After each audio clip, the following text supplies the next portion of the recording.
नमस्कार दोस्तों, मैं हूं अभिषेक और स्वागत है आप सबका आपके अपने यूट्यूब चैनल ट्रैवल लॉग्स में। तो दोस्तों लेके आ चुका हूं आप लोगों के लिए एक और नई वीडियो और ये वीडियो होने वाली है नैनीताल ज़ू की। तो दोस्तों इस वीडियो में मैं आपको नैनीताल ज़ू से रिलेटेड सारी इन्फॉर्मेशन देने वाला हूं। ज़ू कब कब खुलता है, कब बंद रहता है, कितनी हाइट पर ये है और इस ज़ू में आप कौन कौन से एनिमल्स जानवर देख सकते हैं।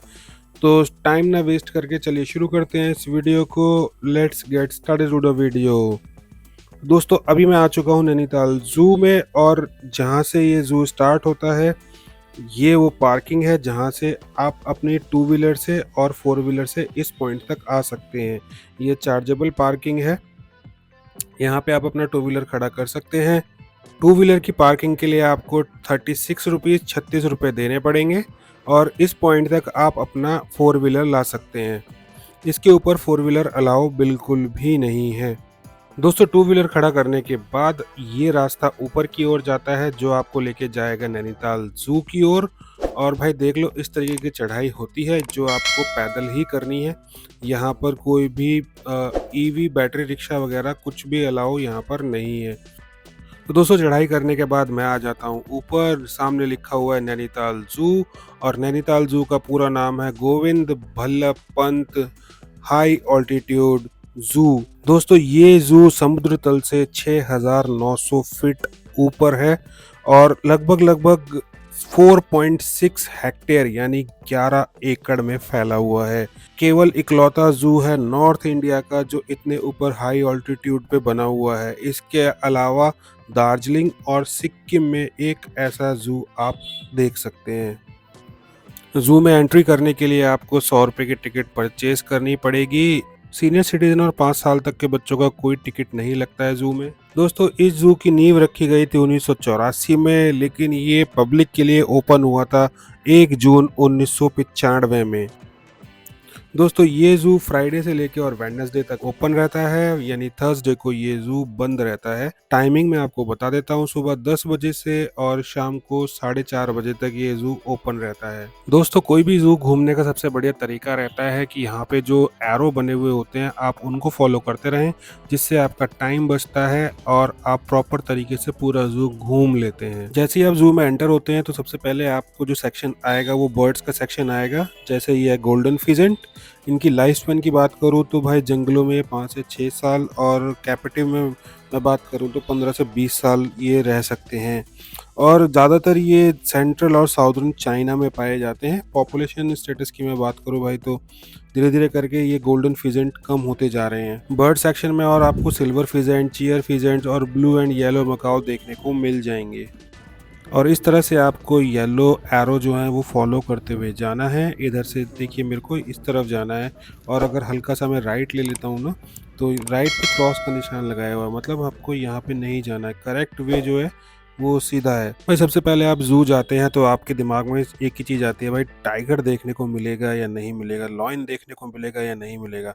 तो भाई ये है सामने बंगाल टाइगर। दोस्तों बंगाल टाइगर की लाइफ स्पैन की मैं बात करूँ ना तो जंगलों में 10 से 15 साल रह सकता है और कैपिटिविटी में भाई 16 से 20 साल तक रह सकता है।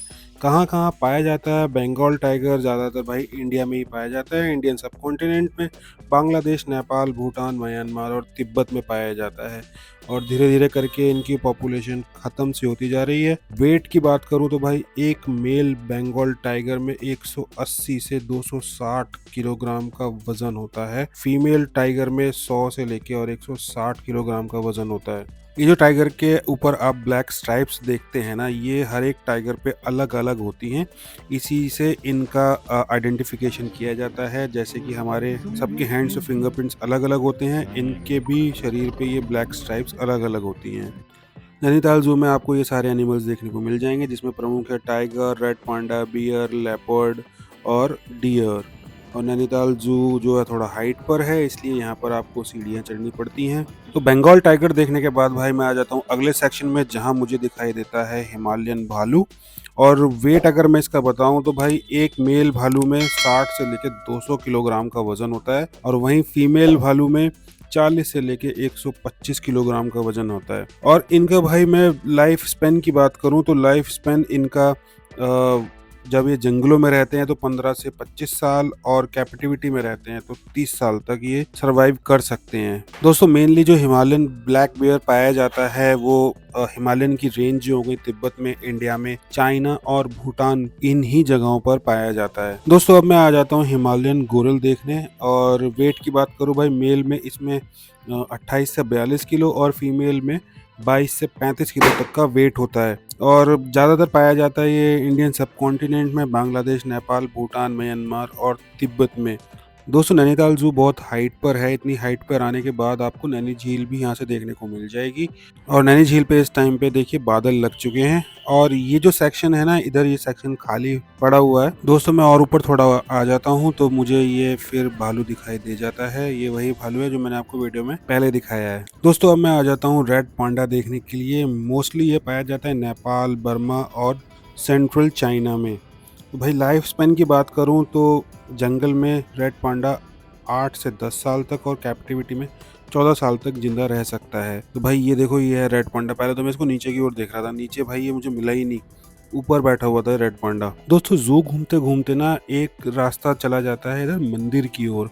अब यहाँ पर ना मैंने पहली बार देखा है भाई, यहाँ पर ना रुमाल बांधे हुए हैं। अब किस पर्पस के लिए बांधे हुए हैं, मनोकामना पूरी होने पर ही बांधते हैं, जैसी कोई चीज बांधी जाती है। पर यहाँ पर जो डिफरेंट चीज मैंने देखी ना, यहाँ पर रुमाल बांधे हुए थे। और भाई किसी ने जूते रखे हुए हैं, पता नहीं कब से रखे हुए हैं जूते। फिलहाल चलो मैं दर्शन करने के लिए आगे चला जाता हूँ। तो भाई दर्शन करता हूँ तो यहाँ पर ना मंदिर मुझे बंद मिलता है। दोस्तों यहाँ पर छोटा सा ना महाकाली का मंदिर भी बना हुआ है, और रुमाल के साथ साथ यहाँ पर बहुत सारी घंटियां भी बंधी हुई हैं। दोस्तों यहाँ पर एक साइन बोर्ड भी लगा रखा है, तिब्बतियन वोल्फ, लेपर्ड और सांभर इस तरफ जाने पर आपको देखने को मिलेंगे। दोस्तों एरो को फॉलो करते करते मैं पहुंच जाता हूं सांभर डियर के पास। और सांभर डियर का जो ज़्यादातर पाया जाता है वो एशिया, ऑस्ट्रेलिया, न्यूजीलैंड और नॉर्थ अमेरिका में पाया जाता है। लाइफ स्पेन में बता देता हूँ, जंगलों में 12 से 15 साल और कैप्टिविटी में 28 साल तक इसका लाइफ स्पेन होता है।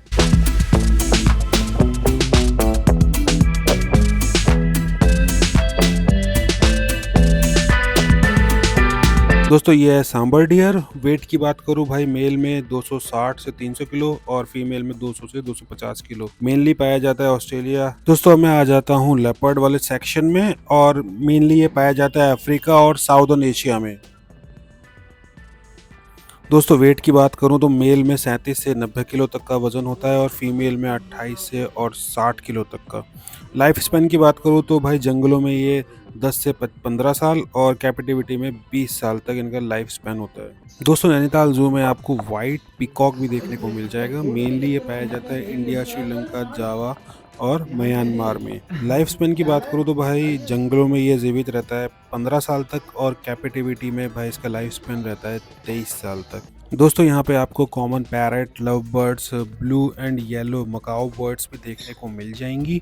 दोस्तों आप ये सीढ़ियाँ देख के अनुमान लगा सकते हैं कि नैनीताल जू कितनी हाइट पर है, और ये सारी सीढ़ियाँ चढ़कर आपको ऊपर आना पड़ेगा नैनीताल जू में एनिमल्स को देखने के लिए। और देखते ही देखते भाई यहाँ पर ना मौसम काफ़ी चेंज हो गया था। बादल आप देख रहे हो, धुंध आप देख रहे हो, और मेरी नैनीताल जू का जो सैर थी वो पूरी हो गई। अब मैं नीचे की ओर उतर रहा हूँ। मैंने जो फॉलो किया है वो सारे येलो जो एरोज थे वो फॉलो कर करके मैंने सारा जू देखा है। लगभग मुझे 2.5 से 3 घंटे लगे थे ये पूरा जू आराम से देखने के लिए। तो दोस्तों उम्मीद करता हूँ आपको वीडियो अच्छी लगी होगी। वीडियो अच्छी लगी है तो वीडियो को जरूर लाइक करें, चैनल को सब्सक्राइब करें और बेल आइकन को जरूर दबाएं। मैं मिलता हूँ आपको नेक्स्ट बढ़िया से वीडियो में। तब तक के लिए बाय बाय दोस्तों।